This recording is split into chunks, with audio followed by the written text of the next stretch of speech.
ମା। ଆଜି ଆମେ ଆଲୋଚନା କରିବା ମାତୃରଚନାବଳୀ ଭାଗ 10 ଜ୍ଞାନ 478। ଜ୍ଞାନ 478ରେ ପ୍ରଭୁ କହୁଛନ୍ତି, ସେମାଇଟ୍ ମାନେ ମନୁଷ୍ୟ ଜାତି ଉପରେ ଯେଉଁ ଭଗବତ କଳ୍ପନାକୁ ଆଣି ଲଦି ଦେଇଛନ୍ତି, ଯେଉଁଥିରେ କି ଈଶ୍ୱରଙ୍କୁ ଜଣେ କଠୋର ଏବଂ ଗୌରବ ମଣ୍ଡିତ ରାଜା ରୂପେ ଆଣି ବସାଯାଇଛି। ସିଏ ଖାଲି ଗମ୍ଭୀର ଭାବରେ ବସି ବିଚାର କରୁଛନ୍ତି ଓ ବିନୋଦ କ'ଣ ଆଦୌ ଜାଣିନାହାନ୍ତି। ମାତ୍ର ଆମେ ଯେଉଁମାନେ କୃଷ୍ଣଙ୍କର ଦର୍ଶନ ଲାଭ କରିଛୁ, ଆମେ ତାଙ୍କୁ ଜଣେ କ୍ରୀଡ଼ାପ୍ରିୟ ବାଳକ ରୂପେ ଜାଣିଛୁ, ଏପରି ଏକ ଶିଶୁ ରୂପେ ଜାଣିଛୁ ଯିଏକି କେତେ କ'ଣ ଦୁଷ୍ଟାମି କରି ଜାଣନ୍ତି ଏବଂ ଠୋ ଠୋ କରି ହସି ମଧ୍ୟ ପାରନ୍ତି। ଜ୍ଞାନ 479ରେ କହୁଛନ୍ତି, ଯେଉଁ ଭଗବାନ ହସି ପାରନ୍ତି ନାହିଁ, ସିଏ କଦାପି ଏକ ବିନୋଦମୟ ବିଶ୍ୱର ସୃଷ୍ଟି କରିନାହାନ୍ତି। ଜ୍ଞାନ 478 ଆଉ 479 ଆମେ ଏକାଠି ଆଲୋଚନା କରିବା ଯେ କେତେ ପ୍ରକାରର ବ୍ୟକ୍ତି ସଂସାରରେ ଅଛନ୍ତି। ଭିନ୍ନ ଭିନ୍ନ ତାଙ୍କର ନିଜସ୍ୱ ଯେଉଁ ଧାରା ବା ଶୈଳୀ ତାକୁ ସେମାନେ ପରିପ୍ରକାଶ କରିଛନ୍ତି।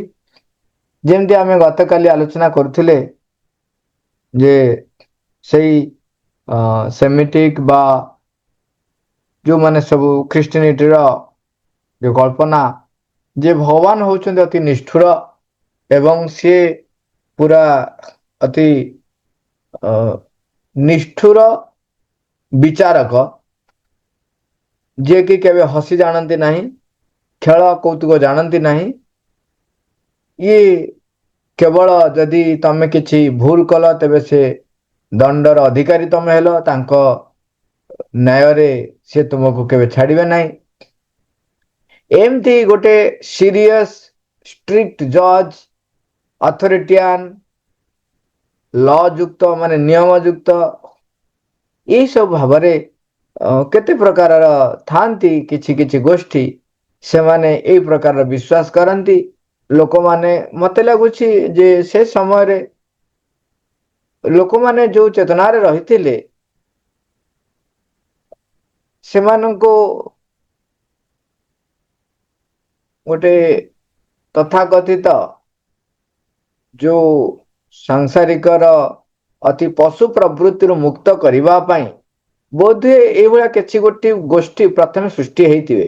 ଯେମିତି ଚିନ୍ତା କରନ୍ତୁ, ଗୋଟେ ସମୟ ଆସିଲା ଯେତେବେଳେ ଲୋକମାନେ ଏତେ ବୁଡ଼ିଗଲେ ଯେ ଆସକ୍ତ ବା ସମାଜର ଯେଉଁ ପ୍ରବୃତ୍ତି ଭିତରେ ମନୁଷ୍ୟ ପଶୁ ସଦୃଶ କେବଳ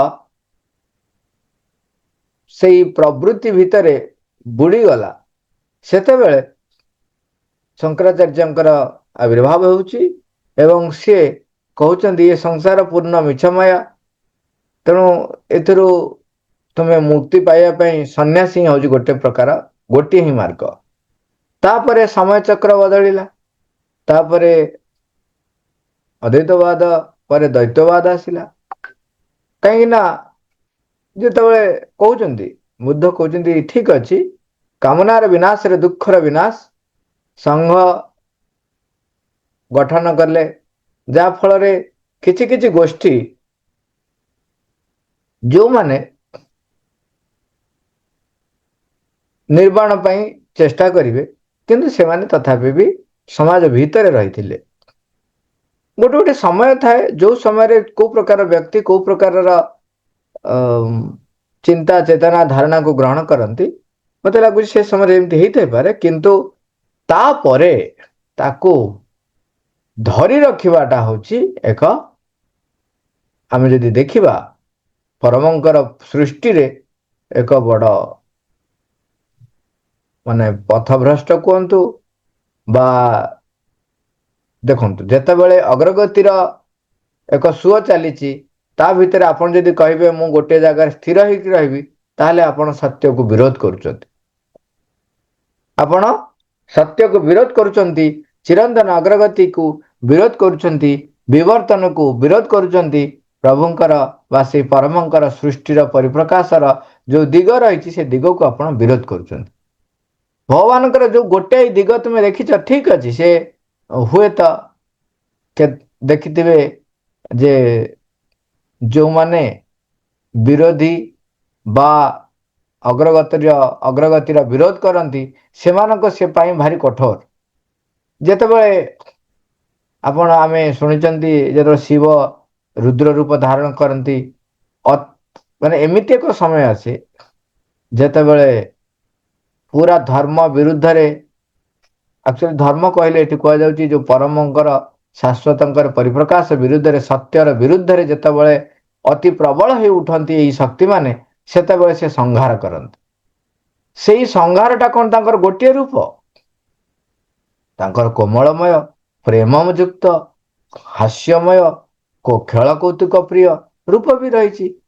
ଆପଣ କୃଷ୍ଣଙ୍କର ବାଳୁତ କାଳ ଦେଖନ୍ତୁ, ପୂତନା ରାକ୍ଷସୀକୁ ବଧ କରୁଛନ୍ତି, ବକାସୁରକୁ ବଧ କରୁଛନ୍ତି, ଶକଟାସୁରକୁ ବଧ କରୁଛନ୍ତି, ସବୁ ଅସୁରକୁ ଯେତେବେଳେ ବଧ କରୁଛନ୍ତି ସେତେବେଳେ ତାଙ୍କର ଯେଉଁ ଭାବଟି ପରିପ୍ରକାଶ ହେଉଛି, ଖେଳ କୌତୁକ ବେଳେ, ଲବଣୀ ଚୋରି କଲା ବେଳେ ସେଇ ଭାବ ନାହିଁ, ବହୁତ ଭାବ ରହିଛି। କୌରବମାନଙ୍କୁ କେତେ ସୁଯୋଗ ଦେଇଛନ୍ତି ନିଜକୁ ପରିବର୍ତ୍ତିତ କରିବା ପାଇଁ, ସତ୍ୟ ପକ୍ଷକୁ ଆସିବା ପାଇଁ। ଯେତେବେଳେ ସେମାନେ ନଛୋଡ଼ ବନ୍ଧା ହେଇକି ରହିଲେ ସେତେବେଳେ ତାଙ୍କୁ ଯୁଦ୍ଧରେ ହତ୍ୟା କରିବାକୁ ପଡ଼ିଲା। ତେଣୁ ତାଙ୍କର ଯେଉଁ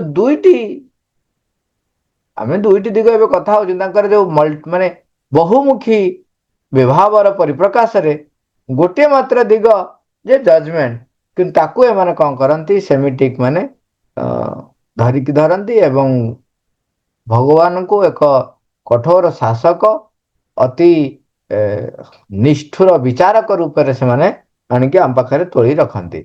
ଏଇଟା ପ୍ରଭୁ କହୁଛନ୍ତି, ଏଇଟା ସେମିତି ହଉଛି କ'ଣ ନା, ପ୍ରଭୁଙ୍କର ସିଏ କେବଳ ଗୋଟିଏ କଥାକୁ ଧରିଛନ୍ତି ଏବଂ ତାକୁ ସିଏ ଏ ପ୍ରକାରର ପରିପ୍ରକାଶ କରିଛନ୍ତି। କିନ୍ତୁ ଯିଏ ଭଗବାନ ସହିତ ଏକୀଭୂତ ହବ, ଏକାତ୍ମ ହବ, ସିଏ ସବୁ କିଛିର ତାଙ୍କର ପରିପ୍ରକାଶର ରୂପ ବିଷୟରେ ସଚେତନ ହେଇପାରିବ।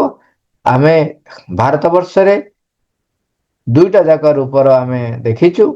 କୃଷ୍ଣଙ୍କର ସେଇ ବାଲ୍ୟ ଲୀଳା ଦେଖିଛୁ, ଯେଉଁଠି ଅତି କ୍ରୀଡ଼ାପ୍ରିୟ, ଆଉ କୃଷ୍ଣଙ୍କର ସେ ଆର ରୂପକୁ ମଧ୍ୟ ଦେଖିଛୁ ଯେତେବେଳେ ସେ ସଂହାର କରିବା ପାଇଁ ନିଜର ବିଶାଳ ରୂପ ମଧ୍ୟ ଗ୍ରହଣ କରିବା ପାଇଁ ସେ ପଛାନ୍ତି ନାହିଁ। ଦୟା ଦେଖିଛୁ, ଶିଶୁପାଳକୁ ଦୟା କରି କରି ଚାଲିଛନ୍ତି, କ୍ଷମା କରି କରି ଚାଲିଛନ୍ତି, କିନ୍ତୁ ତାଙ୍କୁ ହତ୍ୟା ମଧ୍ୟ କରିଛନ୍ତି। ତେଣୁ ତାଙ୍କର ଉଭୟ ରୂପ ରହିଛି। ଆମେ ଗୋଟିଏକୁ ଧରି କେବେ ବି ସେଇ କଳ୍ପନା ଭିତରେ ରହିବା ନାହିଁ ଯେମିତି ସେମାନେ ଆମ ଉପରେ ଲାଦି ଦିଅନ୍ତି। ସେଥିପାଇଁ ପ୍ରଭୁ ଜ୍ଞାନ 479 କହୁଛନ୍ତି, ଯିଏ ଯେଉଁ ଭଗବାନ ହସି ପାରନ୍ତି ନାହିଁ, ବିନୋଦ ସୃଷ୍ଟି କରିପାରନ୍ତି ନାହିଁ, ସେ ଭଗବାନ ହିଁ ନୁହନ୍ତି। ସେଇ ପ୍ରକାରର ସତ୍ତା ବା ଶକ୍ତି ସେ ସୃଷ୍ଟି ରଚନା କରିପାରନ୍ତି ନାହିଁ। କାରଣ ଦେଖନ୍ତୁ, ଯିଏ ରଚନା କରେ, ଯିଏ ସୃଷ୍ଟି କରେ, ଯିଏ ଊର୍ଦ୍ଧ୍ୱରେ ରହେ, ତା ଭିତରେ ସୃଷ୍ଟି କରିବାର ସାମର୍ଥ୍ୟ ସହିତ ତାକୁ ଲାଳନ ପାଳନ, ତାକୁ ପ୍ରେମଯୁକ୍ତ ଭାବରେ କୋଳେଇ ନେବା ଏବଂ ତାକୁ ହାତ ଧରି ଆଗେଇ ନେବା ପାଇଁ ସଦାସର୍ବଦା ସେ ପ୍ରସ୍ତୁତ ଥାନ୍ତି। କେତେବେଳେ କଠୋର ହୁଅନ୍ତି, କିନ୍ତୁ ସବୁବେଳେ ପାଇଁ ସେ କଠୋର ହେଇପାରିବେ ନାହିଁ। କାହିଁକିନା ଇଏ ଭଗବାନଙ୍କର ସୃଷ୍ଟିରେ ଗୋଟିଏ ହେଉଛି ସ୍ଥିର ନିଶ୍ଚିତ ଆନନ୍ଦମୟ, ପ୍ରେମମୟ, ସବୁଥିରେ ଆନନ୍ଦ। ଏଠି ମନେ ପକେଇଦେବା, ଆମେ ବେଳେବେଳେ ବହୁତ ଷ୍ଟ୍ରିକ୍ଟ ହେଇକି ଯେଉଁ କାମ ଆମକୁ ପସନ୍ଦ, ଆମ ଧାରଣାରେ ସେଇଟା ମହାନ କର୍ମ ଯେଉଁଟା, ତାକୁ ଆମେ ଛାଡ଼ି ପାରୁନା। ସିଏ ବି ହେଉଛି ଗୋଟେ ପ୍ରକାର ଆସକ୍ତି। କର୍ମ କରନ୍ତୁ, ଆନନ୍ଦ ଯୁକ୍ତରେ କରନ୍ତୁ, ଭଗବାନ ସହିତ ଯୁକ୍ତ ହେଇକି ଆନନ୍ଦ ତା ଭିତରେ ପାଆନ୍ତୁ। ଯଦି କର୍ମ ବଦଳେଇ ଦିଆଗଲା, ତେବେ ଯେଉଁ କର୍ମ ପାଇଲେ ସେଥିରେ ମଧ୍ୟ ଆପଣ ଆନନ୍ଦ ପାଇବେ। କର୍ମ ତୃପ୍ତି ପାଇଁ କାର୍ଯ୍ୟ କର ନାହିଁ, କାର୍ଯ୍ୟରେ ତୃପ୍ତି ପାଇବ। ଇଏ ହେଉଛି ଚୈତ୍ୟ ଶତ ଆବିଷ୍କାରର ଗୋଟେ ନିହାତି ପ୍ରଥମ ପ୍ରସ୍ତୁତି। ଏଠି ମା ଏଇ ଜ୍ଞାନ 477, 78, 79 ପରେ ଯୋଉ ଦୁଇଟି ବାକ୍ୟରେ ସାରାଂଶ କରୁଛନ୍ତି। ମିଥ୍ୟାର ଶକ୍ତି ଆଗରେ ବିଦ୍ରୁପ ହେଉଛି ସବୁଠାରୁ ଅଧିକ ଶକ୍ତିଶାଳୀ ଅସ୍ତ୍ର। କେବଳ ଗୋଟିଏ ବାକ୍ୟରେ ହିଁ ଶ୍ରୀଅରବିନ୍ଦ ମନୁଷ୍ୟ ଦ୍ୱାରା ସୃଷ୍ଟ ଏହିପରି ଗୋଟିଏ ଗୋଟିଏ ଭଗବାନଙ୍କର ଶକ୍ତିକୁ ଭୂମିସାତ କରିଦେଇଛନ୍ତି। ଏଇ ସବୁ ଯୋଉ କଳ୍ପନା ଇଏ ହେଉଛି ମନୁଷ୍ୟକୃତ କଳ୍ପନା। ଏହା ଭଗବାନଙ୍କର ବିଭାବର ପରିପ୍ରକାଶର ଯୋଉ ବହୁତ ଦିଗ ରହିଛି, ବହୁମୁଖୀ ଦିଗ ରହିଛି, ତାକୁ ଦେଖି ପାରିନାହାନ୍ତି। ତେଣୁ ଏ ପ୍ରକାରର ଯୋଉ ସେକ୍ଟ ମାନେ ବା ଯୋଉ ପନ୍ଥ ମାନେ ରହିଥାନ୍ତି, ସମ୍ପ୍ରଦାୟ ମାନେ ରହିଥାନ୍ତି, ସେମାନେ ହୁଏତ ଦାବି କରନ୍ତି ଯେ ଆମେ ଭଗବାନଙ୍କୁ ବା ଶ୍ରେଷ୍ଠ ତ ଆଡକୁ ଆମେ ଯାଉଛୁ, କିନ୍ତୁ ତାହା ଭଗବାନଙ୍କର ଏକ ପ୍ରକାଶର ଏକ ଅଂଶ ମାତ୍ର। ତାହା ପରମଙ୍କର ସବୁଦାୟ ଅଂଶ ନୁହେଁ। ତେଣୁ ଆମେ ନିଜକୁ ପ୍ରସ୍ତୁତ ରଖିବା ଏବଂ ସେ ଯେ ଆନନ୍ଦମୟୀ, ସେ ଯେ ମଧୁର, ମାଧୁରୀ ଏବଂ ମଧୁମୟୀ, ଏଇ ଜିନିଷଟି ଆମେ ସେଇ ଭାବ ରଖିଲେ ତାଙ୍କର ସେଇ ବିଭାବଟି ଆମ ପାଖରେ ବ୍ୟକ୍ତ ହବ। ମା ଜ୍ଞାନ 480, 481, 480ରେ କହୁଛନ୍ତି, ଗେଲ କରିବା ସକାଶେ ଭଗବାନ ଗୋଟିଏ ପିଲାକୁ ଆପଣାର ଆନନ୍ଦମୟ ବକ୍ଷ ଉପରକୁ ଟେକି ନେଲେ। ମାତ୍ର ପିଲାଟି ଆଉ ଜୀବନରେ ନାହିଁ ବୋଲି ତାର ମା କାନ୍ଦିବାକୁ ଲାଗିଲା ଓ ଆଦୌ ସାନ୍ତ୍ୱନା ଲାଭ କରିବାକୁ ସମ୍ମତ ହେଲା ନାହିଁ। ଦେଖନ୍ତୁ, ଯୋଉମାନେ ସମାଜ ଭିତରେ ଗୃହସ୍ଥ ଜୀବନ ଯାପନ କରୁଛନ୍ତି କିମ୍ବା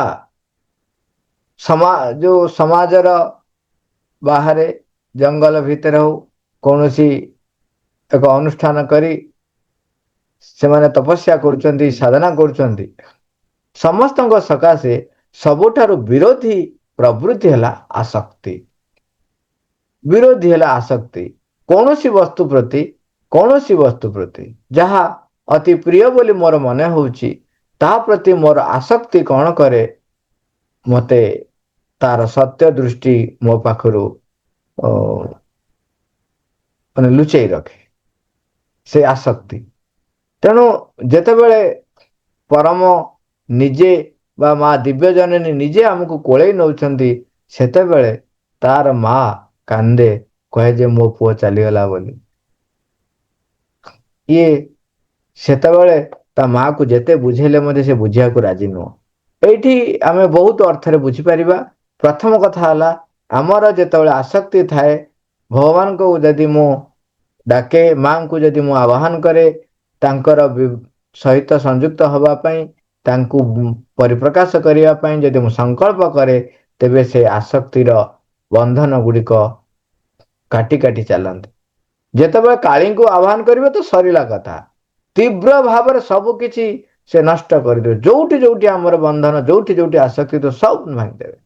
ସେତେବେଳେ ଆମେ କ୍ରନ୍ଦନ କରୁ, ଚିତ୍କାର କରୁ। ସେମିତି ଏକ ଘଟଣା ଘଟିଥିଲା। ମାଙ୍କୁ ଜଣେ ଆସିକି ବହୁତ ବିକଳ ହେଇକି କହିଲେ ଯେ, ମା ଆଉ ମତେ ବାପା ଭାରି ବିରୋଧ କରୁଛନ୍ତି, ମୁଁ କିଛି କରିପାରୁନି। ପୁରାଟା ଯାହା ଯାହା ସବୁ କେତେ କେତେ କଥା କହିଗଲେ। ମା କହିଲେ, ତୁ କଣ ଚାହୁଁଛୁ? ନା, ତମେ ତୁମର ମହାକାଳୀ ଶକ୍ତି ପ୍ରୟୋଗ କରି ମତେ ଉଦ୍ଧାର କରିପାରନ୍ତେନି? ତାଙ୍କ ବାପା ତାଙ୍କୁ ବହୁତ ବିରୋଧ କରୁଛନ୍ତି। ସେ କହିଲେ, ଠିକ ଅଛି।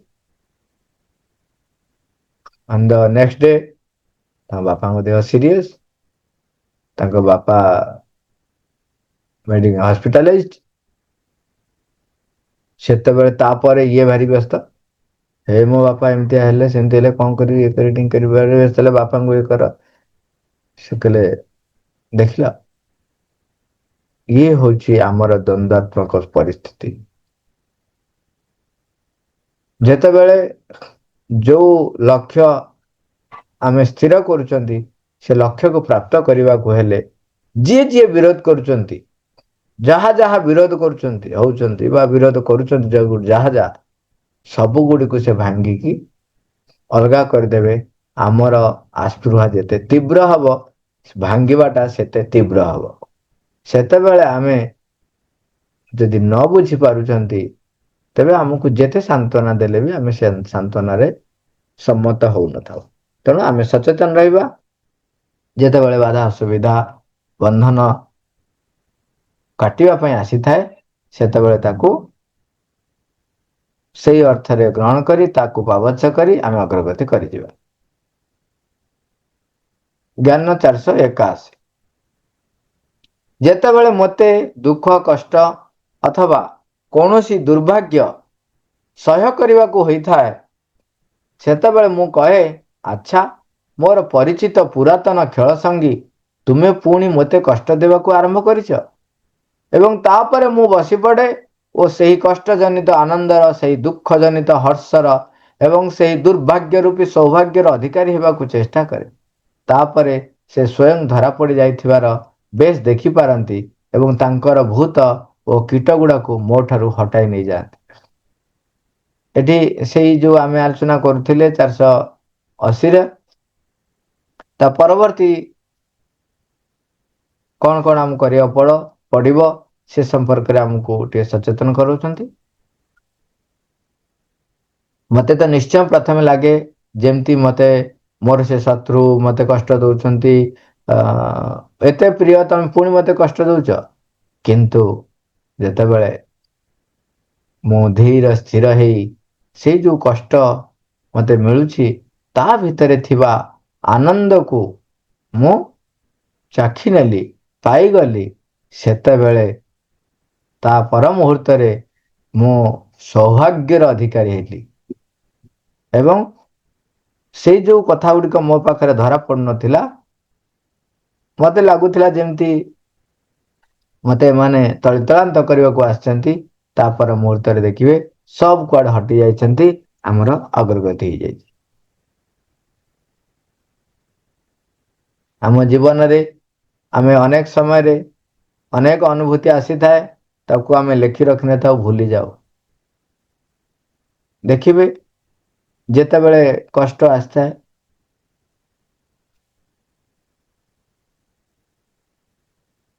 ତା ବିରୁଦ୍ଧରେ ଆମେ ଅଭିଯୋଗ କରିଥାଉ। କିନ୍ତୁ ସେଇଟା ଯଦି ଅତୀତ ହେଇଯାଏ, ଯୋଉମାନେ ପ୍ରୟାସ କରନ୍ତି, ଯୋଉମାନେ ଚିରାଚରିତ ପ୍ରବୃତ୍ତି ଦ୍ୱାରା ପରିଚାଳିତ ନ ହେଇ ଅଗ୍ରଗତି କରିବା ପାଇଁ ସଂକଳ୍ପ କରିଥାନ୍ତି, ସେମାନେ ନିଶ୍ଚୟ ଦେଖିପାରନ୍ତି କିଛି ମାସ ପରେ ହଉ କିଛି ବର୍ଷ ପରେ ହଉ, ଆରେ ସେ ଘଟଣାଟି ଯଦି ଘଟିଛି ବଢିଆ ହେଇଛି, ଯଦି ସେ ଘଟଣା ସେତେବେଳେ ଘଟି ନଥାନ୍ତା, ଯୋଉ ଦୁର୍ଘଟଣା କହୁଛନ୍ତି, ଯୋଉ ଦୁର୍ଭାଗ୍ୟ କହୁଛନ୍ତି, ଯଦି ନ ଘଟିଥାନ୍ତା ତାହେଲେ ମୋର ଆଜି ଯୋଉ ଭଳିଆ ଅଗ୍ରଗତି ହେଇଛି ହେଇପାରିନଥାନ୍ତା। ଏଇଟା ସମସ୍ତେ ଅନୁଭବ କରନ୍ତି, ସମସ୍ତେ ଅନୁଭବ କରନ୍ତି। ଦୁର୍ଭାଗ୍ୟ ରୂପୀ ସୌଭାଗ୍ୟର ଅଧିକାରୀ ହେବାକୁ ଯେତେବେଳେ ସେ ଚେଷ୍ଟା କରେ, ତା ପର ମୁହୂର୍ତ୍ତରେ ଭଗବାନ ନିଜେ ଧରା ପଡ଼ିଯାଆନ୍ତି ତା ପାଖରେ ଏବଂ ତା ଯୋଉ ଭୂତ ଯୋଉ କୀଟ ଗୁଡ଼ିକ ଆସିଥାନ୍ତି ମୋତେ ହଇରାଣ କରିବା ପାଇଁ, ସବୁ କୁଆଡେ ଦୂରେଇ ଚାଲିଯାଆନ୍ତି, କାହିଁକି ନା ସିଏ ହିଁ ତାକୁ ହଟାଇ ଦିଅନ୍ତି। ଭାଇ, ଆଜ୍ଞା। ଯୋଉ ଟିକେ ପୂର୍ବରୁ କହିଲ ଯୋଉ ଦୁର୍ଭାଗ୍ୟ ଜନିତ, ସେଇଟା ଆଉ ଥରେ କୁହ, ବୁଝି ହେଲାନି। ଆମେ ଅନେକ ସମୟରେ ଏକ୍ଜାମ୍ପଲ କେତେ କେତେ ଥର କଥା ହେଇଛନ୍ତି। ଦେଖ ଗୋଟେ ଏଠି ଗୋଟେ କାହାଣୀ ଟିଏ କହିବି। ଦୁଇ ଜଣ ସାଙ୍ଗ ଯାଉଥିଲେ, ଜଙ୍ଗଲ ଭିତରେ ବୁଲୁଛନ୍ତି, ହଠାତ୍ ସେ ଦେଖିଲେ ଗୋଟେ ସୁନା ହରିଣଟେ। ଦୁଇ ଜଣ ଯାକ କାଠୁରିଆ। ସେ କହିଲେ, ଆରେ ଯଦି ସୁନା ହରିଣଟିକୁ ଏତେ ଜଙ୍ଗଲ ଭିତରେ ବୁଲୁଛି, ତାକୁ ଯଦି ଆମେ ପାଇଯାଆନ୍ତେ ତାହେଲେ ଆମର ଦୁଃଖ ଜୀବନ ଚାଲିଯାଆନ୍ତା। ସେଟା ପଛରେ ଗୋଡେଇଛନ୍ତି, ଟାଙ୍ଗିଆ ଧରିଛନ୍ତି, ସେ ଜୋରରେ ଦୌଡ଼ିଲା। ଦି ଜଣ ସେଠୁ ଛକାଛକି କରି ତାକୁ ଧରିବାକୁ ଚେଷ୍ଟା କରିଛନ୍ତି। ଟାଙ୍ଗିଆ ଯେତେବେଳେ ଫୋପାଡିବାକୁ ଯାଉଛନ୍ତି, ହରିଣଟି ରହିଗଲା। ଫୋପାଡିବାକୁ ଯେତେବେଳେ ଗୋଡଉଥିଲେ ଦୌଡୁଥିଲେ, ଯେତେବେଳେ ଟାଙ୍ଗିଆ ଫୋପାଡିବାକୁ ଚେଷ୍ଟା କଲେ ସେତେବେଳେ ହରିଣଟି ରହିଗଲା। ସେଠୁ ସିଏ ପାଟି ଖୋଲିକି ମଣିଷ ଭଳି କହୁଛି, ରୁହ ରୁହ ରୁହ ରୁହ ରୁହ, ଟାଙ୍ଗିଆ କଣ ମତେ ଫୋପାଡୁଛ, ଟିକେ ଟିକେ ଟିକେ ଟିକେ ମତେ ରକ୍ଷା କର, ରୁହ ରୁହ, ମତେ ମାରନି। ଇଏ ଆଶ୍ଚର୍ଯ୍ୟ ହେଇଗଲେ, ହଠାତ୍ ହରିଣଟିଏ ମଣିଷ ଭଳିଆ କହୁଛି। ରହିଗଲେ, ଟାଙ୍ଗିଆ ହାତରୁ ଖସି ପଡିଲା, ଆଚମ୍ବିତ ହେଇଗଲେ। କହିଲେ ଆରେ ତମେ କେମିତି ଏମିତି କହିପାରୁଛ, ମାନେ ମଣିଷ ଭଳିଆ କଥାବାର୍ତ୍ତା କରୁଛ। ସେ କହିଲେ ଦେଖ, ଆଉ ମୁଁ ତମକୁ ଗୋଟେ ସାହାଯ୍ୟ କରିବି, ତା ପ୍ରତିବଦଳରେ ତୁମେ ମତେ ଛାଡ଼ିଦିଅ। ସେ କହୁଛନ୍ତି କଣ ସାହାଯ୍ୟ କରିବ ନା, ମୁଁ ତମର ଭବିଷ୍ୟତର କେତେ ଗୁଡିଏ କଥା ତମକୁ କହିଦେଇଛି। ଏ କହିଲେ ହଉ ଠିକ ଅଛି। କହିଲେ ଦେଖ, ଦି ଜଣ କହିଲେ ତମେ ଅ ଯାହାକୁ ତମେ ଆଉ କିଛି ଦିନ ପରେ ତୁମର ବିବାହର ହବ, କିନ୍ତୁ ତୁମେ ଯାହାକୁ ବିବାହ କରିବ ସେ ମଣିଷ ନୁହଁ।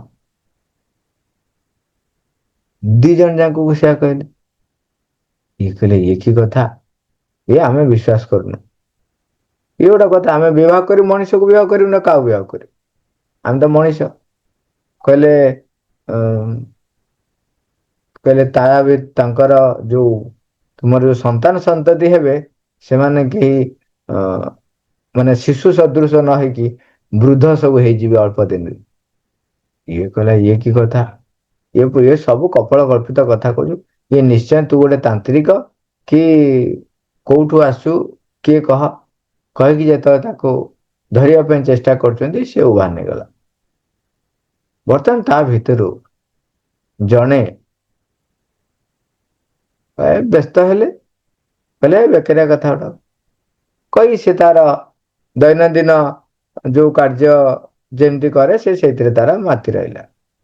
କିଛି ଦିନ ଗଲା, ହଠାତ୍ ଦିନେ ଜଙ୍ଗଲରେ ସେ ଗଛ କାଟୁଛି, ଯୋଉ କାଠ ଜାଳେଣୀ ସଂଗ୍ରହ କରୁଛି। ଗୋଟେ ଇଚ୍ଛାଧାରୀ ନାଗୁଣୀ ସେଠି ସେଠି ବୁଲୁଥିଲା। ସିଏ ଦେଖିଲା ଇଏ ବ୍ୟକ୍ତି ଜଣକ ଏକା ଅଛନ୍ତି, ତେଣୁ ସେ ମନୁଷ୍ୟ ରୂପ ଗ୍ରହଣ କରି ତାଙ୍କ ପାଖକୁ ଆସି ଜଙ୍ଗଲରେ ତମେ ଏତେ କଷ୍ଟ କରୁଛ, ଏମିତି ତାଙ୍କ ସହିତ ଭାବର ଆଦାନ ପ୍ରଦାନ ହେଲା। ଇଏ ପଚାରେ ତମେ କୋଉଠି କଣ, ନା ମୋର ଏଇଠି ପାଖରେ ଗୋଟେ କୁଟୀର ରହିଛି, ମୁଁ ଅନେକ ସମୟରେ ଜଙ୍ଗଲକୁ ଆସେ ଔଷଧି ପାଇଁ। ସେଠୁ ଏମିତି ଧୀରେ ଧୀରେ ଧୀରେ ଧୀରେ ତାଙ୍କ ଭିତରେ ସମ୍ପର୍କ, ଭାବ ସମ୍ପର୍କ ବୃଦ୍ଧି ହେଲା। ସେ ଦି ଜଣ ପରସ୍ପରକୁ ବିବାହ କଲେ। ଦ୍ଵିତୀୟ ଜଣକ ଯେତେବେଳେ ଏକଥା ଶୁଣିଲେ, ସିଏ କହିଲେ ଇଏ କେମିତି କଥା ହବ, ଯଦି ଏହା ହବ ତ ଭାରି ଅସୁବିଧା କଥା। ତେଣୁ ସେ କଣ କଲେ, ଜଙ୍ଗଲ ଭିତରକୁ ଗଲେ। ଖୋଜିଲେ ଖୋଜିଲେ ଖୋଜିଲେ ଖୋଜିଲେ ଖୋଜିଲେ ଜଣେ ସାଧୁଙ୍କୁ ପାଇଲେ। କହିଲେ ଆର ଉତ୍ତର କିଏ ଦେଇପାରେ, ସାଧୁ ହିଁ ଦେଇପାରିବେ। ଆର ନିରାକରଣ କଣ ହେଇପାରିବ, ସେ ଖୋଜି ଖୋଜି ଯାଇକି ତା ପାଖରେ ପହଞ୍ଚିଲେ। ପହଞ୍ଚିଲା ପରେ ସାଧୁ ତାଙ୍କୁ ଅ ବାଟ ଦେଖଉଛନ୍ତି, କହୁଛନ୍ତି ଦେଖ ହରିନାମ ତାଙ୍କୁ ଦଉଛନ୍ତି। ସିଏ ବସି କଣ କରୁଛନ୍ତି, ହରିନାମ ଜପ କରି କିଛି ଦିନ ସେଠି ତାଙ୍କ ପାଖରେ ରହି ଧ୍ୟାନସ୍ଥ ହବାକୁ ସେ ତାଙ୍କୁ ଶିଖେଇଲେ। ଶିଖିଲା ପରେ କହିଲେ ଦେଖ, ତୁମେ ପ୍ରତ୍ୟେକ ଦିନ ଯଦି କାର୍ଯ୍ୟ କରିବା ପୂର୍ବରୁ, କାର୍ଯ୍ୟ କରିବା ପରେ, ଯେତେବେଳେ ବି ସମୟ ପାଇବ ତୁମେ ହରିନାମ ସଂକୀର୍ତ୍ତନ କରିବ। ଯଦି କାମ ଭିତରେ ମନେ ହେଲା ଭଲ କଥା, ଯଦି ନହେଲା ତେବେ ପ୍ରତ୍ୟେକ ମାନେ ଦୈନିକ ସକାଳେ ଏବଂ ସନ୍ଧ୍ୟା ବେଳେ ଉଭୟ ସମୟ ତମେ ନିଶ୍ଚୟ ହରିନାମ ଜପିବ। ଏଇଭଳି ଭାବରେ ସିଏ ତାଙ୍କର ଜୀବନ ଚର୍ଚ୍ଚା କଲେ। ଏବଂ ତାପରେ କଣ ହେଲା, ସିଏ ଜଙ୍ଗଲ ଭିତରେ ସେମିତି ତାଙ୍କର କାଠ ହାଣିବାକୁ ଯାଉଥାନ୍ତି, କିନ୍ତୁ ହରିନାମ ସଂକୀର୍ତ୍ତନ କରୁଥାନ୍ତି। ଏଇ ସମୟରେ ଜଣେ ଯୁବତୀ ତାଙ୍କୁ ଯେତେବେଳେ ତାଙ୍କ ସହିତ ବିବାହ କରିବାର ଯୋଉ ପ୍ରସ୍ତାବ ଆସି ପହଞ୍ଚୁଛି, ତେଣୁ ସେ ତାଙ୍କୁ ସିଧାସଳଖ କହୁଛନ୍ତି ଦେଖ, ମୁଁ ବିବାହ କରିବି ଗୋଟିଏ ସର୍ତ୍ତରେ, ତୁମେ ମୋ ସହିତ ମୁଁ ଯୋଉ ଦିନଚର୍ଯ୍ୟା କରୁଛି, ମୋ ଦିନଚର୍ଯ୍ୟା ସହିତ ତୁମକୁ ଲାଗିବାକୁ ପଡିବ। ମାନେ ମୁଁ ଯାହା କରୁଛି ତମକୁ କରିବାକୁ ପଡିବ। ତୁମେ ପ୍ରତ୍ୟେକ ଦିନ ସକାଳ ସନ୍ଧ୍ୟା ବେଳେ ହରିନାମ ଜପ କରିବ, ଏବଂ ଏଇଭଳି ଭାବରେ ସବୁ ଗୋଟେ ନିୟମ ସେ କହୁଛନ୍ତି। ସିଏ ତାଙ୍କ ପାଖରେ ଅପସନ କିଛି ନାହିଁ, ସେ ରାଜି ହଉଛି। ବର୍ତ୍ତମାନ ଦି ଜଣ କ୍ଷେତ୍ରରେ କଣ ହେଲା, ସିଏ ବି ଯୋଉ ଆକ୍ଚୁଆଲି ସିଏ ବି ଆଉ ଗୋଟେ ଇଚ୍ଛା ଧରି ନାଗିନି, ଯିଏ କି ତାଙ୍କ ସହିତ ବିବାହ କରିଥିଲେ। ଏପଟରେ ଆଉ ଜଣେ ମାନେ ଗନ୍ଧର୍ବ ଯିଏକି ମଣିଷ ନୁହନ୍ତି ସିଏ ତାଙ୍କ ସହିତ ବିବାହ କଲେ। କିନ୍ତୁ ହରିନାମ ସଂକୀର୍ତ୍ତନ, ହରିନାମ ଜପ ଏବଂ ଭଗବାନଙ୍କର ଇଏ ଯୋଉ କରିଚାଲିଲେ, ତା ଫଳରେ କଣ ହେଲା ନା ଧୀରେ ଧୀରେ ଧୀରେ ଧୀରେ ସେ ଯୋଉ ଛଳନାର ମୁଖାଟି ତା ଭିତରୁ ଖସିଗଲା। କାହାର? ସେ ଯୋଉ ଛଳନା କରିକି ଆସିଥିଲେ ରୂପ ଗ୍ରହଣ କରିକି, ସେ ତା ଭିତରେ ସେ ପରିବର୍ତ୍ତନ ଆସିଲା। କହିଲା ମୁଁ ଏମିତି ମିଛ କହିକି ବା ଛଳନା କରି ମନୁଷ୍ୟ ରୂପରେ ତାଙ୍କୁ ଠକିବାଟା ଠିକ ନୁହଁ। ଏଇ ଭାବଟି ଧୀରେ ଧୀରେ ବୃଦ୍ଧି ପାଇଲା। ତା ଫଳରେ କଣ ହେଲା, ସେ ସେଠୁ ଦିନେ ତାକୁ କହିଲା ଦେଖ ଏଇଆ ହଉଛି ଘଟଣା, ମୁଁ ମଣିଷ ନୁହଁ ଏଇଆ। ନା ହଁ ମୁଁ ଜାଣିଥିଲି। ନା ତଥାପି ବି ତମେ ମତେ କେମିତି ଗ୍ରହଣ କଲ? ନା ଯେତେବେଳେ ମତେ ସିଏ ମୋର ଭବିଷ୍ୟତ କହିଲେ, ସେତେବେଳେ ମୁଁ ଜାଣିଲି ଯଦି ମତେ ଏହା ମିଳିବାର ଅଛି ତେବେ ତାକୁ ମୁଁ କେମିତି ସମ୍ମୁଖୀନ ହେବି, ସେଥିପାଇଁ ବାଟ ଖୋଜିଲି ଏବଂ ଏହା କରିଛି। ବର୍ତ୍ତମାନ ତୁମେ ସେଇ ହରିନାମ ଫଳରେ ହିଁ ତୁମ ଭିତରେ ଏଇ ପ୍ରବୃତ୍ତି ଜାଗ୍ରତ ହେଲା ଯେ ତୁମେ ଛଳନା କରିପାରିବ ନାହିଁ। ତେଣୁ ତୁମେ ଛଳନା ନକରି ମୋ ପାଖରେ ସତ୍ୟକୁ ପ୍ରକଟ କଲ। ବର୍ତ୍ତମାନ ଆମ ଦି ଜଣଙ୍କର କାମ ହଉଛି ଆମେ କିପରି ଏଥିରୁ ଉଦ୍ଧାର ପାଇବା। ତମେ ଯୋଉ ରହିଛ ଯୋଉ ସ୍ତରର, ସେ ସ୍ତରରୁ ଉର୍ଦ୍ଧ୍ୱକୁ ଯିବା ପାଇଁ ଗୋଟିଏ ମାତ୍ର ବାଟ, ସିଏ ହଉଛି ଭଗବତ କୃପା। ତେଣୁ ଦୁଇ ଜଣ ଯାକ ସେଠି କଣ କଲେ, ସେମାନେ ଆଉ ସନ୍ତାନ ସୁଖ କୁ ପରିତ୍ୟାଗ କରି ବ୍ରହ୍ମଚର୍ଯ୍ୟ ଗ୍ରହଣ କଲେ ଏବଂ ପ୍ରତ୍ୟେକ ଦିନ ସାଧୁଙ୍କ ପାଖକୁ ଯାଆନ୍ତି ଏବଂ ଚାଲିଲା ଇଏ ହଉଛି ତାଙ୍କର ଦିନଚର୍ଯ୍ୟା। ଧୀରେ ଧୀରେ ଧୀରେ ଧୀରେ କଣ ହେଲା ନା ତାଙ୍କର ଚେତନାର ଅଗ୍ରଗତି ହେଇ ଚାଲିଲା। ତେଣୁ ଏଇ ଯୋଉ ଆମେ ସର୍ଟରେ ଗପଟିକୁ ଏଇଠି ସାରିବା ଯଦି, ବର୍ତ୍ତମାନ କଣ ହେଲା, ଯେହେତୁ ଇଏ ଏକ ଯୋଉ ଜଗତରେ ଯୋଉ ସ୍ତରରେ ଥିଲେ ତାର ଚେତନାର ସ୍ତରକୁ ଉଠିଗଲେ, ଉଠିବା ଫଳରେ କଣ ହେଲା ନା ସବୁ କିଛି ପରିବର୍ତ୍ତନ ହେଇଗଲା। ଦି ଜଣଙ୍କ ପାଖରେ କିନ୍ତୁ ଆସିଥିଲା କଣ, ଯେ ଗୋଟେ ମନୁଷ୍ୟ ଗୋଟେ ବିବାହ କରିବ କାହାକୁ ନା ମଣିଷ ନୁହଁ ଯିଏ, ତା ପାଖରେ କଣ ଥିଲା ନା ଯଦି ସନ୍ତାନ ସନ୍ତତି ତାର ବି ହେଇଛନ୍ତି ଏବଂ ସେମାନେ ବୃଦ୍ଧ ମାନେ ଜନ୍ମ ହଉ ହଉ ତାପରେ ପୁରା ବୁଢା ହେଇଗଲେ, ଅବସ୍ଥା ସାଂଘାତିକ, ମାନେ ସାଂଘାତିକ ହେଇଗଲା। କାହାର? ପ୍ରଥମ ଲୋକର। କାହିଁକି ନା ସେ ଦୁର୍ଭାଗ୍ୟକୁ ସମ୍ମୁଖୀନ ହବା ପାଇଁ ପ୍ରସ୍ତୁତ ହେଲା ନାହିଁ। ଏଠି କଣ ହେଲା, ଇଏ ଯେତେବେଳେ ହରିଙ୍କ ସହିତ ବା ହରି ନାମ ସହିତ ନିଜକୁ ଜୀବନର ଅଙ୍ଗାଅଙ୍ଗୀ ଭାବେ ଜଡ଼ିତ କରିଦେଲେ ହରିନାମ ସହିତ, ସେତେବେଳେ କଣ ହେଇଗଲା ନା ଯୋଉ ଛଳନା ଯୋଉ କପଟ ଏ ସବୁ ବାହାରିଗଲା। ସେ ନିଜେ ଦୁଇ ଜଣ ଯାକ ମିଶିକରି ବର୍ତ୍ତମାନ କଣ ହେଲେ, ବ୍ରହ୍ମଚର୍ଯ୍ୟ ପାଳନ କଲେ। ଯଦି ସେ କହିଥିଲେ କଣ, ତୁମର ସନ୍ତାନ ଯଦି ହବ ତେବେ ତାହା ଏଇ ପ୍ରକାର ହବ, ସେ ତାକୁ ଏଡେଇ ଦେଇ ପାରିଲେ। ବର୍ତ୍ତମାନ ଯୋଉ ଦୁର୍ଭାଗ୍ୟ ଜୀବନରେ ଆସିଥାନ୍ତା, ମୁଁ ଗୋଟେ କାହାଣୀ ଆକାରରେ କହିଲି, ଯୋଉ ଦୁର୍ଭାଗ୍ୟ ପାଖରେ ଆସିଥାନ୍ତା ସେଟା କଣ, ତାକୁ ସେ କଣ କଲେ, ସୌଭାଗ୍ୟରେ ପରିଣତ କରିଦେଲେ। ତାଙ୍କର ଜୀବନ ଆନନ୍ଦମୟ ହେଇଗଲା। ଏବଂ ଆମର ଦୈନନ୍ଦିନ ଜୀବନରେ ଆମେ ଅନେକ ଏକ୍ଜାମ୍ପଲ ସେ ବିଷୟରେ ବି କଥା ହେଇଛନ୍ତି, ଯେ କେମିତି failure is a blessings. Failure is କେମିତି ବ୍ଲେସିଂସ ଆମେ ଅନେକ ଥର ଦେଖିଛନ୍ତି। ଯେମିତି ଅର୍ଜୁନଙ୍କ କେସରେ ଆମେ ଦେଖିଛନ୍ତି, କଥା ହେଇସାରିଛନ୍ତି ତେଣୁ ମୁଁ ଖାଲି ମନେ ପକେଇଦେବି। ଅର୍ଜୁନଙ୍କ ପାଖରେ ଯେତେବେଳେ ବନବାସରେ ବି ଥିଲେ, ସେ ସମୟରେ ତାଙ୍କୁ ଗୋଟେ ପନିଶମେଣ୍ଟ ଭୋଗ କରିବାକୁ ପଡିଲା। ସେ ପନିଶମେଣ୍ଟ ହଉଛି ସେ ତାଙ୍କର ଗୋଷ୍ଠୀ ଭିତରୁ ବା ସେ ଯୋଉ 5 ଜଣ ଦ୍ରୌପଦୀଙ୍କ ସହିତ 6 ଜଣ ଯୋଉ ରହୁଥିଲେ ତା ଭିତରୁ ବାହାରିକି ସେ ଯିବେ ଜଙ୍ଗଲରେ, ଏକାକୀ ତପସ୍ୟା କରିବେ, ଏକାକୀ ରହିବେ। ସେଇ ବର୍ଷକ ଭିତରେ, ସେଇ ଗୋଟିଏ ବର୍ଷରେ ସିଏ ଶିବଙ୍କ ପାଖରୁ ଅସ୍ତ୍ର ପାଇଲେ, ପାର୍ବତୀଙ୍କ ପାଖରୁ ଅସ୍ତ୍ର ପାଇଲେ, ଇନ୍ଦ୍ରଙ୍କ ପାଖରୁ ବରଦାନ ପାଇଲେ, ଅସ୍ତ୍ର ପାଇଲେ, ସବ ଦେବଦେବୀଙ୍କ ପାଖରୁ ସେଇ ସମୟରେ ସିଏ ଅନେକ ଗୁଡେ ଦିବ୍ୟାସ୍ତ୍ର ପ୍ରାପ୍ତ କଲେ, ଦିବ୍ୟ ମନ୍ତ୍ର ପ୍ରାପ୍ତ କଲେ, ଦିବ୍ୟ ଶକ୍ତି ପ୍ରାପ୍ତ କଲେ। ଏବଂ ଆହୁରି ଗୋଟେ କଥା ହଉଛି, ସିଏ ଗୋଟେ ଅଭିଶାପ ବି ପ୍ରାପ୍ତ କଲେ, ଯୋଉଟା କି ତାଙ୍କୁ ଅଜ୍ଞାତବାସରେ ସାହାଯ୍ୟ କଲା। ତେଣୁ ସେଠି ବି ଦୁର୍ଭାଗ୍ୟ ସୌଭାଗ୍ୟର ଅଧିକାରୀ ହେଇଗଲେ। ସେ ଯୋଉ ସେଠି ବୃହନ୍ନଳା ହେଇକି ରହିଲେ, ସେ ଯୋଉ ଅଭିଶାପ ପାଇଲେ ଯେ ତୁମେ କଣ ହେଇଯିବ, ତୁମର ପୌରୁଷତ୍ୱ ବା ପୁରୁଷତ୍ୱ ହାନି ହବ, ତୁମେ କ୍ଲିବ ଲିଙ୍ଗରେ ପରିଣତ ହେବ। ସେଠି ସେଇଟା ତାଙ୍କର ଅଜ୍ଞାତବାସରେ କାମ ଦେଲା।